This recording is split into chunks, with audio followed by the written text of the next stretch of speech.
Hey everyone, welcome back to the channel. In today's video, I'm going to show you how to transfer contacts from one Gmail to another. It's really simple and easy.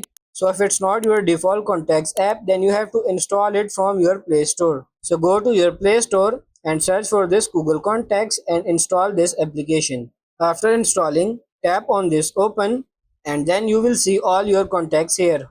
As you can see, I have many contacts here. I'm going to move all of these to another account. So to do this, we will have to go to the third page. You have to go for this organize and then you have to scroll down and you will find this option here, export to file. Tap on it. Then you have to choose the account from which we want to move the contacts.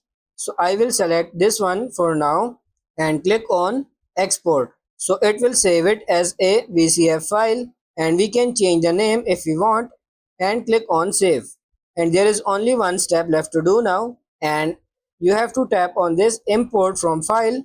Then here we need to select the account where we want to move all these contacts. So if I want to move it to another account, just select the account.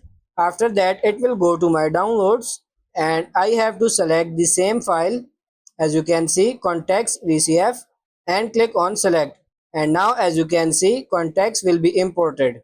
So that's pretty much it for this video. That's how to transfer contacts from one Gmail account to another. I hope this video was helpful. If it is, like it and subscribe to the channel. Thank you.